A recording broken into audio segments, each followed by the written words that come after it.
Very quick comment. I just briefly saw something about an op-ed being written that the Supreme Court is a quote-unquote rogue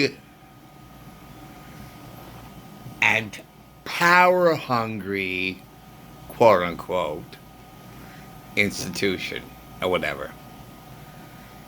But the terms rogue and power-hungry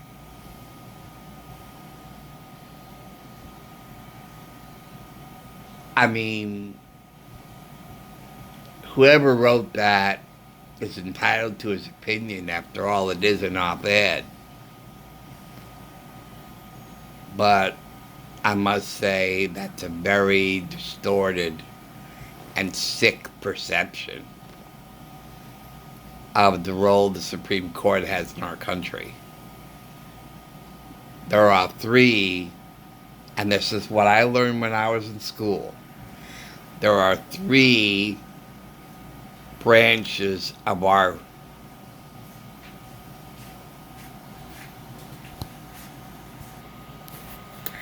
and I forget where it was.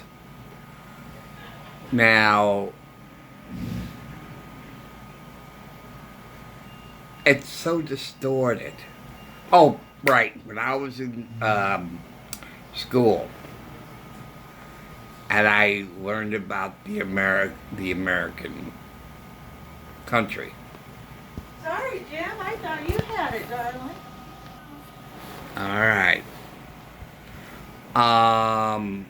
Three separate branches in Washington of our country. The judicial, executive, and I forgot what they call the second one, the other one. Okay. I know the executive, that's the president. That's one branch. SCOTUS, or Supreme Court, that's another branch, and that's separate. And we have the Congress, the lawmakers. And if you think about it, it makes a lot of sense that all three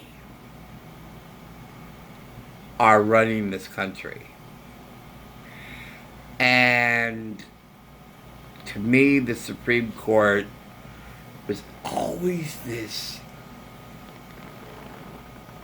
vast institution, sort of disconnected in the in the background somewhere. Because oh, Are you making a video? judicial, executive, and lawmakers. That's Congress. And Congress has the House of Representatives and the Senate. And so you have three branches in our government. Of course, I also learned about it when I was watching Schoolhouse Rock, and they did a thing about it. So you have three separate branches. But like I said, I always heard about Congress and the president. President, Congress, President, Congress, President, Congress. Supreme Court, well, we hardly ever hear much about them. They're in the background. I didn't hear much about them. They didn't do much, as far as I was concerned. We never heard of any real cases being brought. If anything, there'd be messages to us about cases, but there was never many that I remember hearing about in the news. So the Supreme Court, as far as I was concerned, was way in the background. But you always saw this majestic building, tall and proud, going way up. And that's all I ever knew. Didn't know about how many justices were there. Didn't know anything about that stuff. But I did know that there were three separate branches: executive, judicial, you know.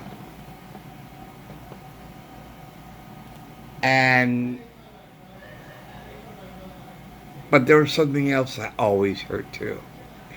And that's the term separation of powers. And this is what the founders made sure of.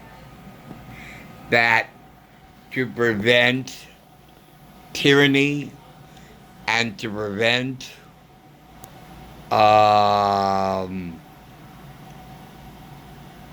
country, to prevent the breakdown of our country, there was this separation of powers. Now, for the first time in a long time, we have executive and the Congress being of the same party. And they were saying when that happened that there are dangers about that because we need both parties to do checks and balances. I heard this again and again and again. Separation of powers, so each side can keep an eye on each other, and there'd be checks and balances, so the government does not turn into a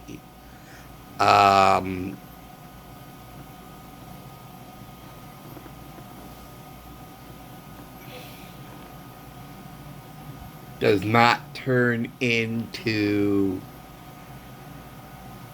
tyranny. And now, after hearing about keeping a separation of checks and balances, separation of powers, we hear in this op-ed somebody calling the Supreme Court rogue and power hungry. And the first time I heard that, I said, man, that person has got a distorted understanding of reality, especially of his own government. But now that I think about it, power hungry, a rogue institution, power hungry, which is a separation of powers. We have a separation of powers, Supreme Court, Congress, and the presidency. All separation of powers, and he's calling the Supreme Court power hungry. And as I think about it, I could almost laugh. It's like, power hungry? No. Because we got a separation of powers going on. We need to keep each other checks and balances. Checks and balances. So here's this guy saying that Supreme Court is rogue and power hungry. And I'm like, that guy is sick. That guy got a sick, distorted, twisted understanding about our country. Either he needs to go to civics class Or maybe he should go to another country because he is absolutely clueless as to the way our government works.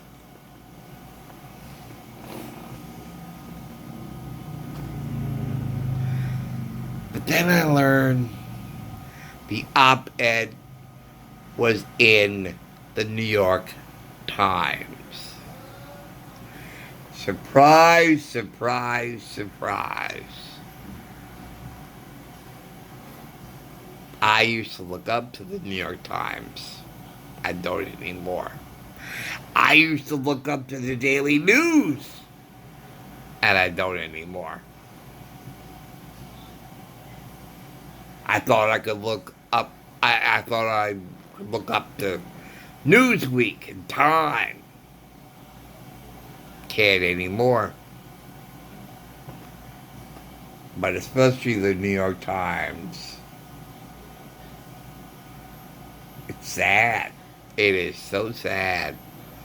The history, how long it's been with us.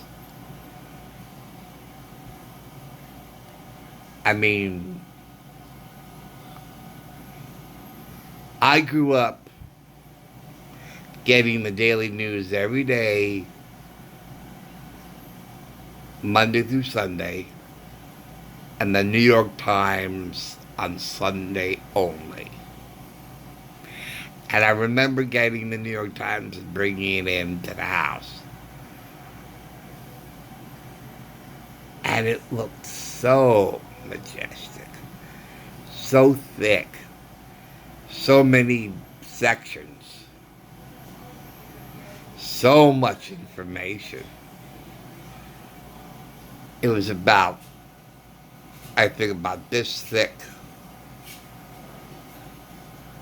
And the only thing, as far as I was concerned, that really drew me was the front page. But then the front page, most of the time, was very boring. Not much of a headline, but it was always sophisticated. Always, you know, you had to be, your IQ should be very high to be able to read and have the tolerance to read from the New York Times. Your IQ should be way up there. So really the only reason why we got, as far as I was concerned, was getting all the flyers in the stores, seeing what was on sale, and the coupons. And now the New York Times has gone out with a whimper. Came in like a lion. Going on with a whimper.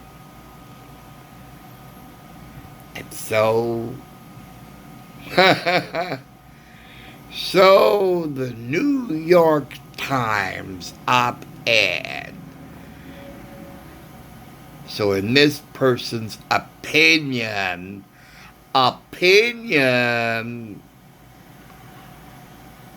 he believes, he thinks, he feels, in his opinion, that the Supreme Court, which is part of a separation of powers in our government, is power hungry.